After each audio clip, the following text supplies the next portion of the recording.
Hey everyone, and welcome back to season 6 of Four Six, Friends in the Book six podcast. seasons. Crazy, it's crazy to think about this. Look, our little pandemic dream has made Aha! it to season 6. Hmm. Look, Right? many have come and gone. Yes, we have Four Mhm. stuck Friends with in the it. Book, we still here, man. Look, they little ring lights have shattered. They little microphones have gone away, but Four Friends in the Book is still here, rocking strong for season 6. So, Yeah. look, if you're tuning in for the very first time, Four Friends in the Book is our monthly podcast series. We have a discussion that centered around a book that we read together. So we meet here to discuss that book, to talk about it, and just to catch up amongst friends. Talk about things that may or may not relate to that book, and of course, at the end, hit you with this rant from none other than Mr. Rant Man himself, Mr. Isaiah Tukes, Mhm. who closes out our show each month with a rant. So again, we're kind of book club reviewers, just table talk amongst friends, and again, just reading books over here and catching up. So if you haven't already, please go back, get caught up in current with Four Friends of the Book podcast. We have great book discussions, great just discussions in general, and of course, again, these great rants. So get familiar, get caught up, and tell a friend to tell a friend Mhm. about these four friends here on Four Yes. Friends of the Book podcast. Look at you, Chris. I Go know. ahead. Season Look, six. little wordplay for season 6. Look. We've been on break for a while, so I've been practicing. I've been practicing. So look, speaking of that, since we have been on break, had our little summer break. We like to take some time for ourselves and kind of catch up with our own little personal time. So we don't really record during our summer break sessions, but we're back at it right now. So just to kind of get caught up amongst each other, and for everyone that's our viewing and listening audience, tell them what's been going on with y'all over the summer break, what y'all been doing, kind of fill everybody in and kind of leave that off. So if you had to, I guess, kind of summarize your summer Mhm. in book format, like what would that title be? Like what would your summer look like in the title of a book? Who want to look? I'm gonna open this one up to who want to kick this one off. Who had the best summer here on Four Friends? Kim. Okay, yeah, go I was ahead. like, I wouldn't say best, but I had a pretty chill summer. Did a little reading, did a little catching up on just personal things that I've wanted to do. If I could title my summer, I would title it The Pivot. That would be my book because I just Okay. feel like in my career, I did a little pivoting unexpectedly. But it's been a good pivot so far. And yeah, so I had a good summer, but if could title my summer a book title, it'd be The Pivot. Okay. The pivot. Hmm. Look, another podcast out here. But yeah, okay. Mhm. All right, coming to my brother next, man. Again, how was your summer? And if you had to title that as a book, what would that be? It's interesting Kim said that because that's the name of my book title, The Pivot, but it has different What? chapters inside the book because I feel like Okay. my summer was all over the place with traveling, concerts, and just things I really wanted to do. Like the summer, I try to be selfish with my summers because Mhm. that's my time. That's my time to do what I want to do. I still try to get things done, but my off time is just basically my off time. Like going from different places, going to different concerts, just seeing a lot of different things. The summertime, it looked like the days are so much longer, so much daylight that you can just do more stuff, hiking, running, going to different cities. That's, really what I want to do. I don't know. I feel like I get old. Feel like as I'm getting older, I try to capture a lot of these precious moments as well too. Especially, with feeling seeing with family, loved ones, and even with that, I still try to get that me time in for myself. Like I think I enjoyed my summers. I went to some concerts, met up with some friends, some buddies of mine as well too. I just been enjoying myself. Just things that you have been through as well too. You just need to like kind of deep breathe that just do whatever you want to do. Like I try to enjoy it because like it seems like when the fall comes in, like that hustle and bustle just comes back all day long. I mean, all the time as well too. So it's interesting. Kim said the pivot because I feel like the pivot as well too. Like you just get to pivot and do different things, no explanations, no pun intended. It's just like basically doing whatever you want to do. Okay. No, Look. don't call Isaiah in the summer or December. Correct. Oh, Right. Yeah, That look, is my boy, true. look, Very true. we have a hard time amongst ourselves catching up with Isaiah. Look, I that know. boy, he'll post a picture and he on a plane somewhere, and we just know we ain't gonna see Isaiah or hear from him for about a good week, and then he'll pop up And and I'm he back. gone again. So yeah, we know about our friend. Chris ain't too far away now. Right. Right, Reed. He just on the Really? beach and stuff hiking. We like, where is he? Really the real. We talking about Isaiah. You gonna flip it like that? You was describing yourself just to teach. I had to make sure you knew that. Okay, well, I appreciate you for checking your boy and bringing me back down. Like, why you talking? You tell us about your summer over here. What you been up to? Man, my summer was unreal. You like, oh, no. In the worst possible way. It was going good. We was straight. Had an unexpected death of my mom. So my title of my book would be Unreal. I'm still trying to wrap my mind around everything that has happened. You know, I was easy breezy, chilling. You know, summer was going good, reading a lot of books. And I did. Was having a fun time. And it was just like, it was very unexpected. So that probably could be the book, Unexpected. Unexpected and unreal is kind of where I am. But that was her style. She was very dramatic. She left dramatic. That was my girl. She just had to do it this way. I want to strangle her, but hey, that's what she did. But it just feels still unreal and it's still kind of shocking. So walking through that process now was like, you know how you just having a nice little time and somebody just come and flip the whole table over, your food's everywhere. You just trying to figure out what's wrong, what's going on. And I kind of feel like that. So I think that's where I am. But you know, I'm maintaining, I'm making it, I'm moving forward and doing it healthy in the right way. So yeah. And I appreciate you guys for being there for me. And since you're already an accomplished author, Lorea, that should be the name of your next book, The Unexpected, The Unreal. The Unexpected, The Unreal. Yeah,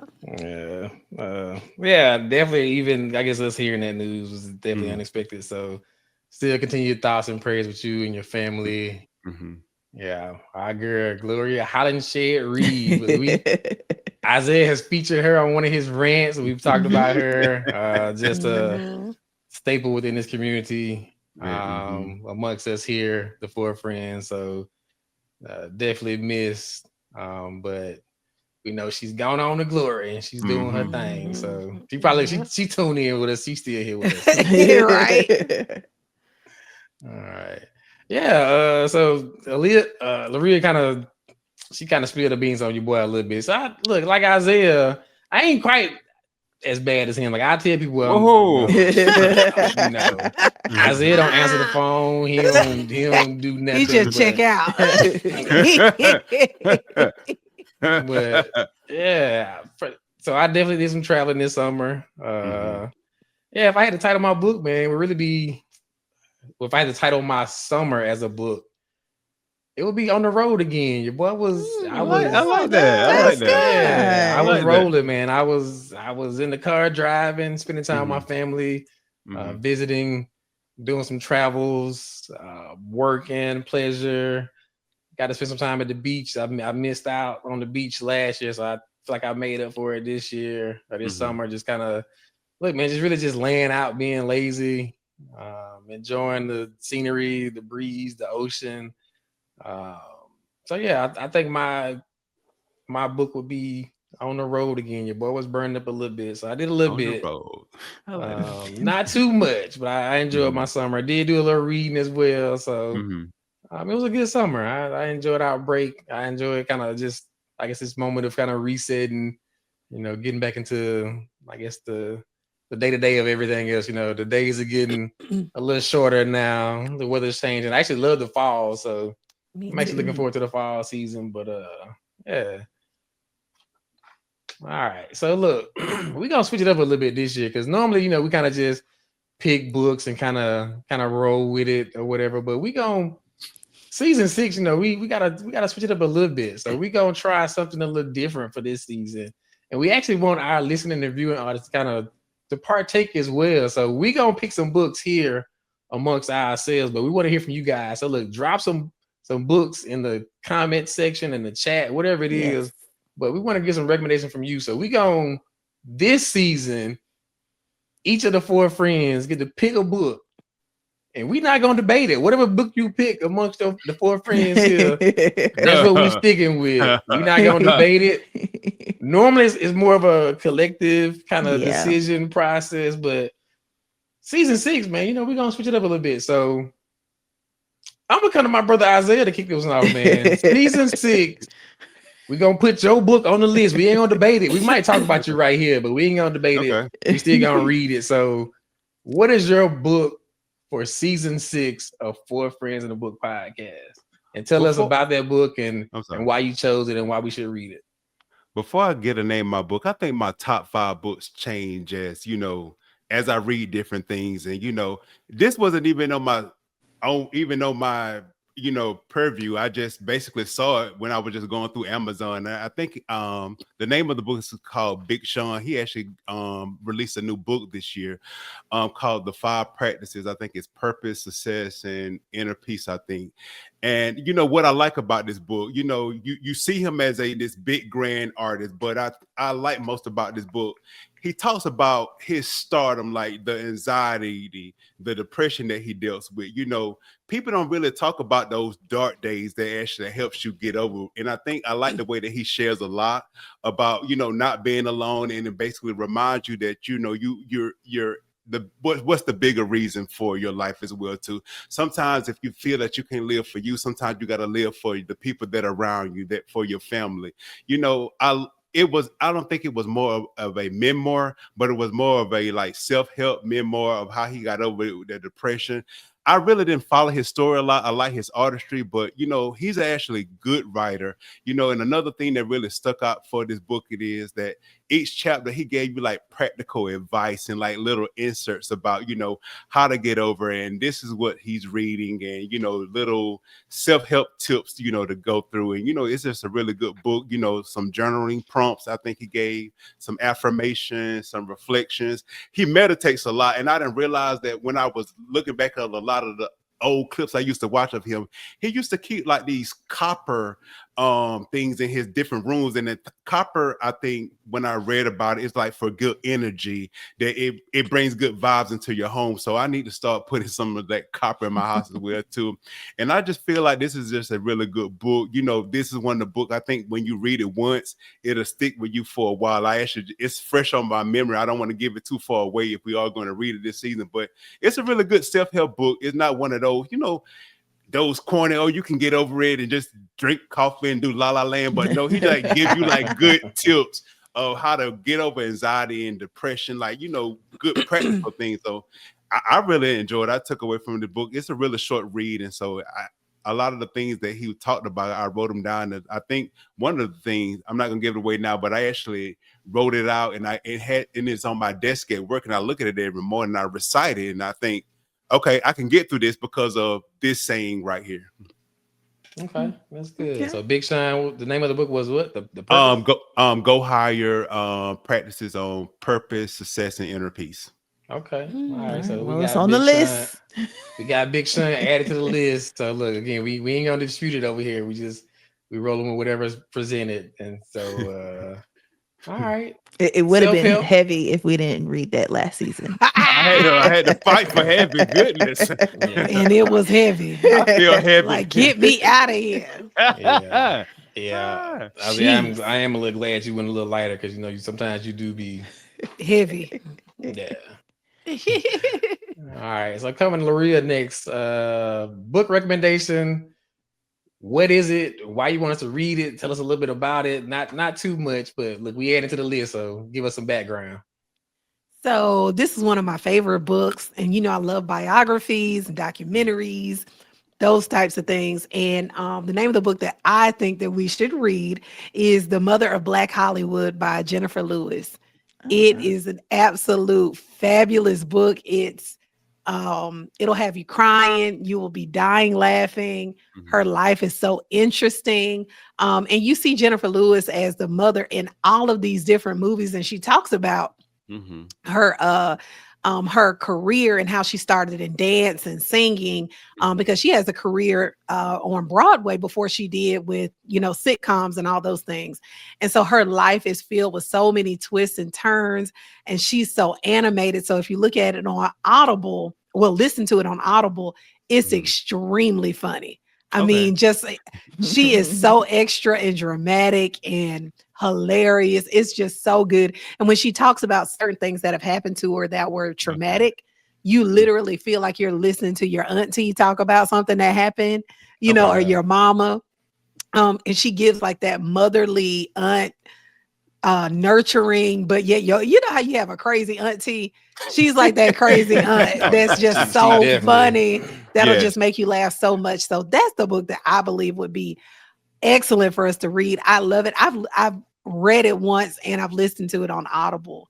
Okay. And I absolutely love it. It's fabulous. It's a great I was about to say documentary. What is it called? Biography by Memoir. Yeah. Yeah. memoir. So yes, it is fabulous. I love it. And that's my recommended book. Okay, so I look, didn't know look. she had a book. I like her personality though.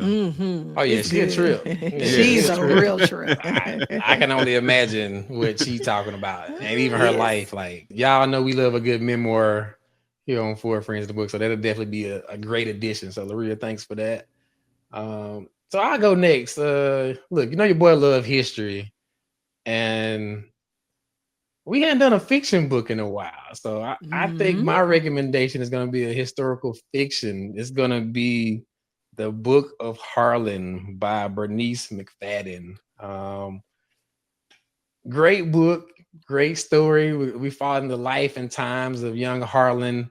Look, set in Macon, Georgia. So look, Okay. some local roots. Born in 1917. We kind of just follow his journey of growing up here in the South, uh, moving to Harlem. So again, Harlan moves to Harlem.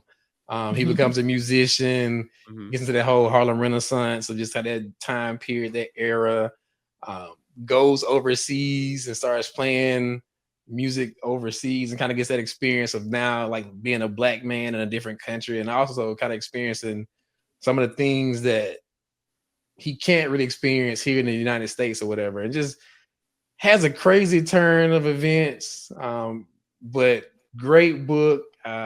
Thoroughly enjoyed it. Thoroughly recommend it. So my selection for season 6 is the Book of Harlan by again Miss Bernice McFadden. So Mhm. Okay. all right. I So like it. coming to Miss Lake next.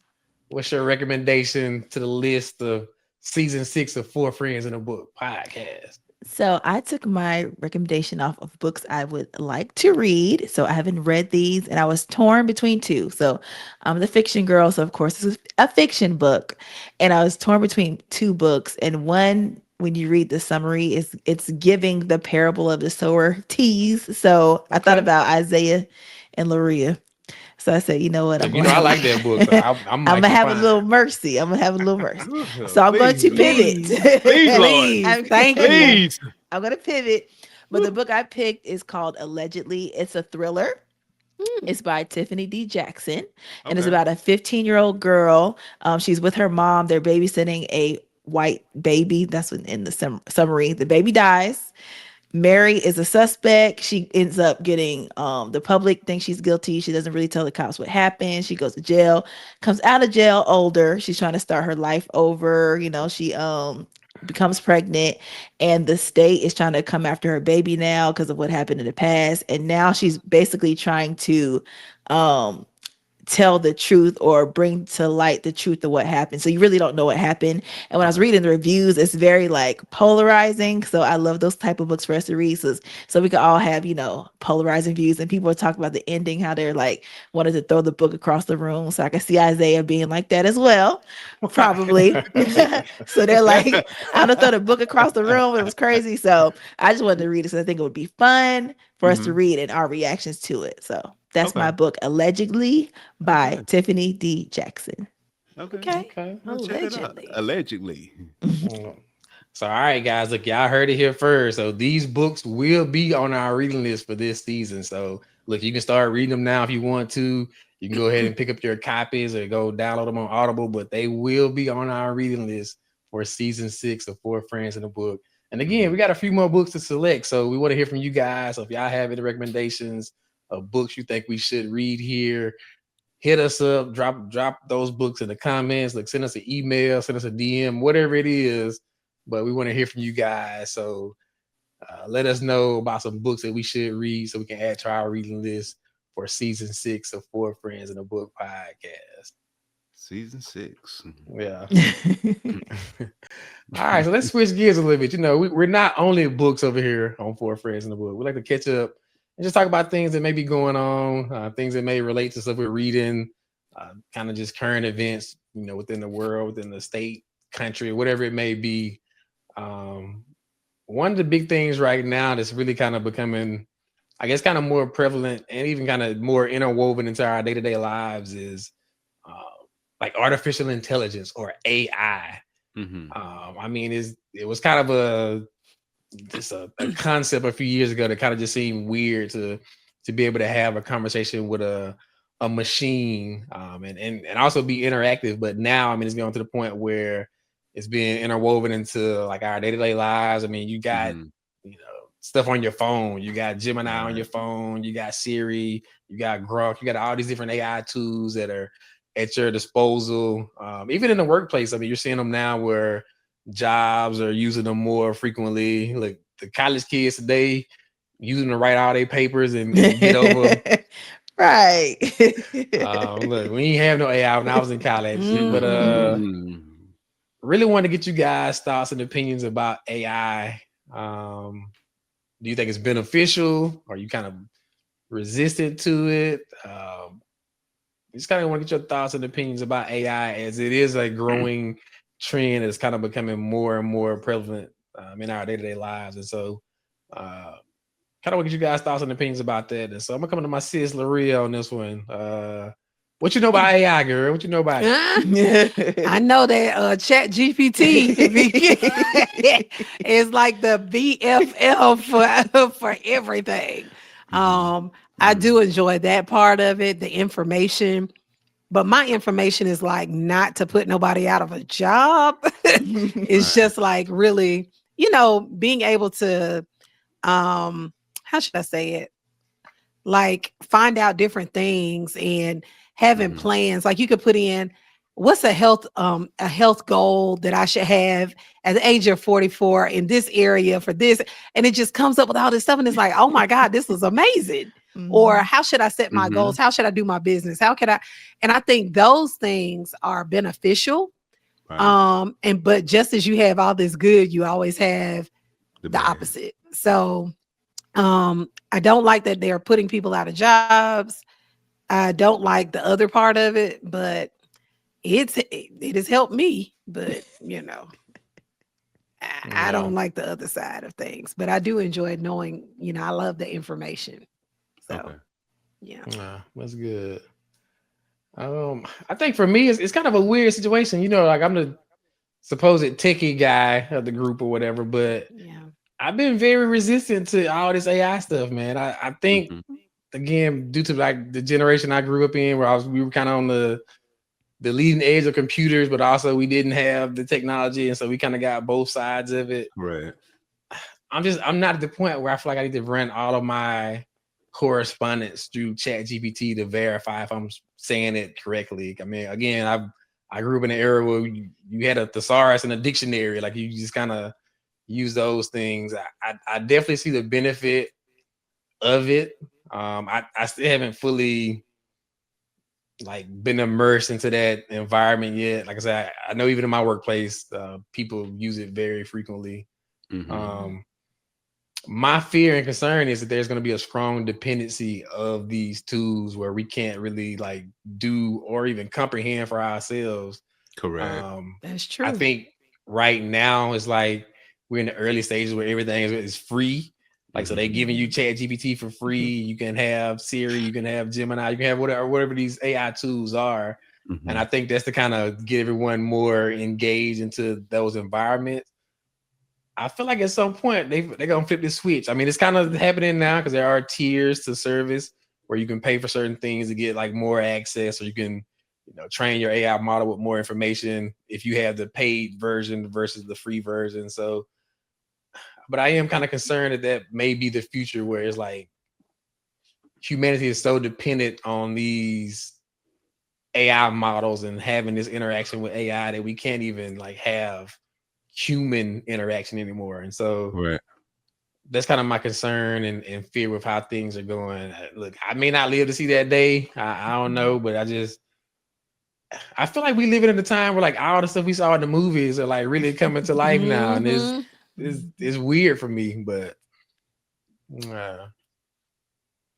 Kim, any thoughts or opinions on artificial intelligence? Are you using it? Do you think there's any benefit? Is it worth it? Like, what are your thoughts? I do use it. It's funny now because I used to be like, oh, let me Google that. But now I find myself, I'll say, let me chat GPT. Like, I'll just chat GPT something. So I do, like Lorea said, like, I do like it for that knowledge. You know, you can just ask anything and within milliseconds it's spitting out all this stuff. You're like, oh yeah. So it saves you a lot of time. And especially for me, I do video production, and AI really has come in clutch now with my workflow or helping me save time. I mean, now they have AI voiceovers. I mean, you put a script in and it pops out a voice that sounds like a voiceover person on a commercial, and you could pick if you wanted a man, woman, sound like a black man. It's crazy. So all those tools are fun and make my workload easier. But then I think about the downsides, like all the data centers and like how they're by people and they're messing up their homes environmentally, or like Lorea said, affecting jobs. Also, like you said, Chris, like on TikTok, I've seen people like now they're in love with AI and have a relationship with AI. And one guy literally had a girlfriend and a child, and in the newscaster CBS, he was like, would you if you had to give up AI? Because he proposed to the AI, not his girlfriend. He proposed to AI. Hold on. Where is this? It's on TikTok. Yes.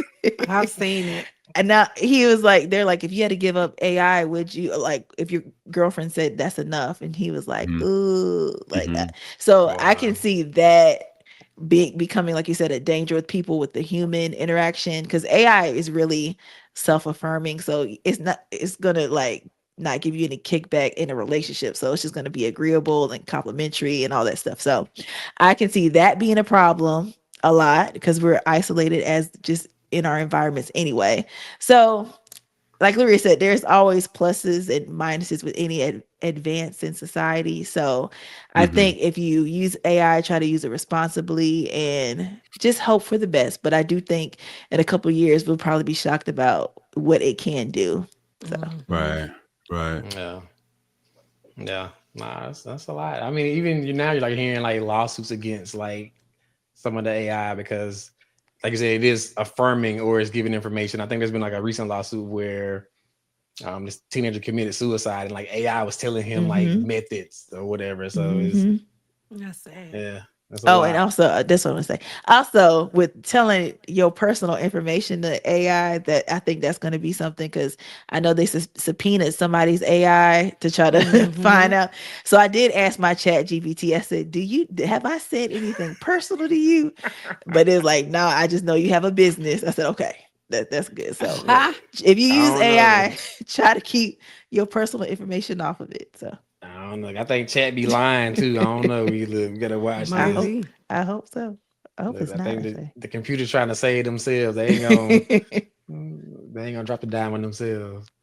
All right, coming on, brother Isaiah, man. Any thoughts about, I guess, Chat GPT, the future, what it is now? Like, what are your thoughts and opinions? Or even is it worth it? Like, what do you think about it? In my eyes, it's not worth it. I think it's okay if people use it responsibly.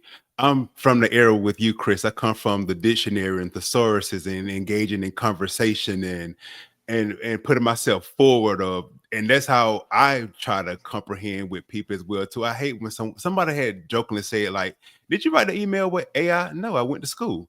Like they are so accustomed to AI that they don't even know how to critical think anymore. They're not quick on their feet. Like AI, I think AI could be a good tool, but it could be a backup tool if you know how to critical think. You know how to move quickly. You know how to, like I say, to pivot through conversation. But if you always engaging AI and telling AI to find me something about my love life, what is your love life? This is a generated idea that comes from your phone or computer. Like it to me is not really. I can't get any sense around it, but it's just me. Like I say, if you use it responsibly, I can see people doing it. Like you say, Kim use it for her business, Lorea use it for tools or healthy traits, but I can see it that way. But when you get too deep and personal and trying to get a generated message that come back to make yourself sound well, like I don't grasp around it. Like it's just something that I'm not, can't use. Like now I even see it on my phone. Like when you try to type a message, AI try to say, "Did you mean to say this?" No, I meant to type the message exactly how I meant to do it. Like I can't stand when they try to make me say something I'm not saying. I wanted to spell this type of way. Like I wanted to sound this type of way. That's what I have a brain for. But like I could understand if you use it responsibly, but like this, like what Kim said, like somebody proposing to AI, just imagine like that doesn't even sound well. And something that you so engaged and so immersed in this type of system that makes me just want to shy away from it, because I never want to be that so immersed in something that I start thinking delusion. Like how you propose to AI, like, and what are y'all going on y'all honeymoon, like to your bed, like to the kitchen, like this is crazy. That is so crazy to me. But to each his own. I think that if you're able to critical think, like fact from fiction, and you know how to move responsibly, like it can be a good tool. But if you don't have that strong sense of yourself, strong sense of thinking capability, like it's something that you may not want. You may want to actually shy away from. Yeah. That's just my book of thoughts. Nah, that's a good point. I think the thing is, like, it's in some regards it's leveling the playing fields for people that may not have that background. So again, it's like essentially making some non-smart people smart, because they are able to now use this tool. And also the smart people, if you aren't using it, like you may be left behind as well. So it's kind of a catch-22. Like it's true. It's weird. I'm in a weird predicament. Like I said, I don't really use it much, but I feel like some dumb people around me are using it and sounding smart right now. So I feel like I need to be smarter and use it to make my smart self sound even smarter. But it's weird, man. But until you talk to them face to face like that. Oh yeah, look, and you can't hide from that person engagement. Like this is true. Where you get your knowledge from, like your sources. This is true. Yeah, you can't fake that one. So that's a good point, bro. That's a good point. All right, so like definitely appreciate y'all opinions about AI and using ChatGPT, and like I ain't know people trying to get engaged and I can't even say it without laughing. That's next level. There's a movie. What was the movie? I think Her, where the guy was like in love with his like AI model, and like it was. I didn't know that. Yeah, it's a whole movie about that too. So it's again, I feel like the movies are now becoming like reality, which is just even more crazy. Yeah, and surreal. I hope we ain't get to that point. The robots trying to kill us. But all right, so look, good discussion about some AI and what it can or can't be. And look, we want to hear you guys' opinions as well. So if y'all have any thoughts about AI, if y'all using ChatGPT, how it's interwoven into your day-to-day life or work life or whatever it may be, we'd love to hear from you guys as well. Kind of outlined our books a few books for this season. So again, you getting the first look. You go ahead and get those books now. Check them out, add it to your list, and prepare for those. We got a few more to be added to the list, so stay tuned for that. But look, y'all know what time it is. Our favorite segment of the show. Wouldn't be a show without it. Look, and we back for season 6. So I know my boy, he coming out the door strong with this one. So Mr. Rant Man himself, Isaiah Tukes, where we give him 60 seconds to kind of speak from his heart. We don't debate it. We don't really contest it. It's just whatever he's thinking about, feeling in that moment, He talks about it. He rants about it. He gets into the zone. And look, when y'all see that little vein come out his forehead, like he really into it. So my brother, season 6 opener. How you feeling? First of all, let me do a little I'm feeling interview, good, man. I am feeling good right now. You just coming off my summer vacation, the pivot. Okay. We doing good around here. Okay. All right, my brother. Well, look, 60 seconds once again for you to kick season 6 off. Starting now. Go. So Amanda Seales went on 1 versus 20 Black conservatives on Jubilee, a show debating reparations, systemic racism, and whether hip hop is to blame for violence. This Jubilee episode showed me that nobody really knows what they believe, why they believe it, and where their beliefs come from. And some of these Black conservatives were just saying anything and never get into the root cause. This debate was really good, though, and I love hearing different points of view, and I love listening to some of the debates, but hearing some of the Black conservative standpoint was a lot. I really don't know if they was trolling or was some of them really dead serious. I just hope to have the patience Amanda Seales had on Jubilee, because answering the same bad faith questions over and over again without crashing out is really a talent, and that's that on that. That's good. Like I haven't watched the full. Yeah, I watched it. I've seen the clips. I've seen some clips. So I've definitely been watching some of the Jubilee episodes, and I'm like you, bro. I wonder like where they get these people from. Like, are these Right. do these people really believe and think this? Like, I'm really confused. I don't know if it's like for the show to just like generate more views. Like I don't know, but I haven't watched it yet, but I have seen some of the clips, and so it's definitely on my to watch list. So I do deep dive, so it's interesting what some of these people were born and raised at, and this is why the views that they have, what they have, and like understand now why you think like that. Like you give me the Black story, you're from Maine, but you're from a different country, and you didn't really live in a, I would call it, urban neighborhood. So your point of view is basically from somebody else's peripheral vision, if I should say that. Okay. Look, my boy done went deep. He did some background research on these folks. Okay. All right, good job. Like, bro, we appreciate you for again educating us and keeping us informed with your Most rant. definitely. So thank you once again. So all right, guys, look, we laid out our books, or laid out a few books for season 6 of 4 Friends in the Book. Had a discussion about AI and what that may or may not look like for kind of the current day and the future. And my brother just killed this rant, like starting out season 6 strong. So Isaiah, tell them what's up next here on 4 Friends in the Book podcast.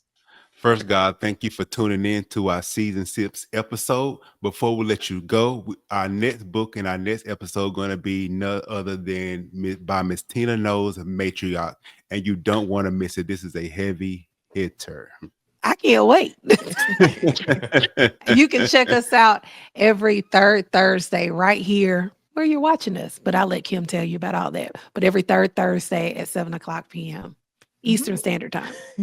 And on social media, if you are there, make sure to like us on Facebook, follow us on Instagram, and you're watching on YouTube, make sure to hit that like button. If you watched all the way this far, go ahead and like it and subscribe to our channel so you can keep up to date with what's happening with your favorite 4 friends. Absolutely, guys. And again, we just thank you once again for rocking with your favorite 4 friends here on 4 Friends in the Book podcast. And as always, let's continue to read, let's learn, let's grow, let's have a discussion right here on 4 Friends in the Book.